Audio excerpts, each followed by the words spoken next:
السلام علیکم اسٹوڈنٹ، یہاں پر جو ہے صحابہ کرام میں تیسرا چیپٹر ہے حضرت عمر بن امیہ رضی اللہ تعالی عنہ۔ تو صحابہ کی وہ ہستی ہے جنہوں نے دریاؤں میں بھی گھوڑے دوڑا دیے تھے آپ صلی اللہ علیہ وسلم کی دین کو پہنچانے کے لیے۔ حدیث کی کتابوں میں آتا ہے کہ انہوں نے اپنی زندگی کے اندر کوئی جگہ ایسی نہیں چھوڑی جہاں تک وہ نہ پہنچے ہوں۔ یہی وجہ ہے کہ آج پاکستان میں بھی ان کی قبریں ہیں، مختلف ممالک کے اندر ان کی قبریں ملتی ہیں۔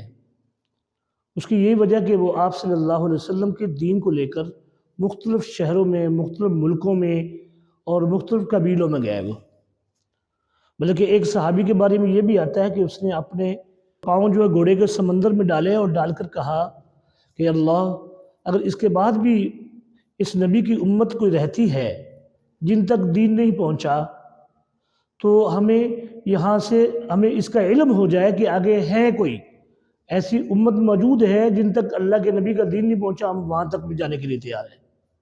تو صحابہ نے کسی چیز کا بھی خیال نہیں کیا، نہ دریاؤں کا نہ سمندروں کا، ٹھیک ہے، وہ پہنچنے کے لیے آگے جانے کے لیے تیار ہوئے کہ اللہ کے نبی کا دین جو ہے ہر انسان تک پہنچ جائے۔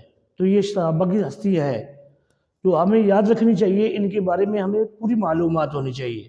اس لیے ہمیں مطالعہ کرنا چاہیے صحابہ کرام کے بارے میں۔ کتابوں کے اندر آج کتابیں ملتی ہیں، کتب خانے میں بہت ساری کتابیں پڑھی ہیں جس میں صحابہ کی حالات زندگی ہے، تو ہم وہاں پڑھیں۔ اس لیے قرآن مجید کے اندر بھی جو ہے صحابہ کرام کا تذکرہ ہے، اور اسلامیات کے اندر تو وضاحت کے ساتھ تذکرہ ہوتا ہے۔ اس لیے آپ ان چیپٹروں کو بہت اچھی طریقے یاد کیا کریں اور ان چیپٹروں کو پڑھا کریں تاکہ ہمیں صحابہ کے بارے میں معلومات ہو۔ تو یہاں پر جو ہے ہم مختصر سوالات دیے ہیں اور یہ مشقی سوالات ہیں، آپ نے اس کو لازمی یاد کرنا ہے۔ پہلا سوال ہے کہ حضرت عمر بن امیہ کا تعارف لکھے۔ یہ آپ نے ذہن میں رکھنا ہے کہ حضرت عمر بن امیہ جو ہے یہ ان کے بارے میں جتنا بھی تعارف ہے یہ آپ نے چھوڑنا نہیں ہے، بالکل مختصر سا ہے۔ تو آگے دیکھیے سوال نمبر 2 ہے، آپ کی وفات کب اور کہاں ہوئی اور آپ کہاں دفن کیا گیا؟ تو یہ سوال بھی بہت اہم ہے، اس سوال کو بھی آپ نے لازمی یاد کرنا ہے، چھوڑنا نہیں ہے۔ آپ کی سفارتکاری کے بارے میں آپ کیا جانتے ہیں؟ تو آپ نے یہ بھی یاد کرنا ہے، چونکہ یہ سوال اکثر بیشتر پہلے بھی آ چکا ہے تو آپ نے اس سوال کو لازمی یاد کرنا ہے۔ تو آگے چلے جائیں، دوسرے جواب کا انتخاب کریں۔ حضرت عمر بن امیہ رضی اللہ تعالیٰ عنہ کی کنیت ہے ابو امیہ، ابو سلمہ، ابو بکر۔ تو آپ نے جواب یہاں پہ لگانا ہے، جواب دینا ہے ابو امیہ، یہ جواب صحیح ہے۔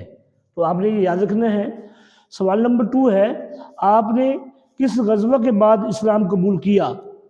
تو جواب دیکھیے پہلے، غزوہ احد میں، غزوہ بدر میں، غزوہ خندق میں۔ تو جواب آئے گا غزوہ احد میں، یہ جواب بالکل صحیح ہے، اس کو یاد کرنا ہے آپ نے۔ آگے دیکھیے سوال نمبر 3 ہے، حضرت عمر بن امیہ سے مروی حدیث کی تعداد کتنی ہے؟ انہوں نے کتنی حدیث جو ہے وہ بیان کی ہے نبی کریم صلی اللہ علیہ وسلم کی؟ تو جواب آئے گا 20 ہے، 30 ہے یا 10 ہے؟ تو جواب آئے گا 20، یہ آپ نے یاد رکھنا ہے۔ تو یہ جتنے بھی صحابہ کے بارے میں حدیث وغیرہ ہوتی ہے، کتنی حدیث مروی ہیں، ان کی کتابوں کے نام اگر کوئی موجود ہے کسی صحابی کا، کسی بزرگ کا، تو وہ کتابوں کے نام بھی آپ نے یاد رکھنے ہیں۔ یہ چھوٹے چھوٹے جو ہے سوالات وہاں پر آ جاتے ہیں بورڈ کے اندر، تو اس لیے پیارے بچوں یہ سوال آپ نے یاد کرنے ہیں۔ السلام علیکم۔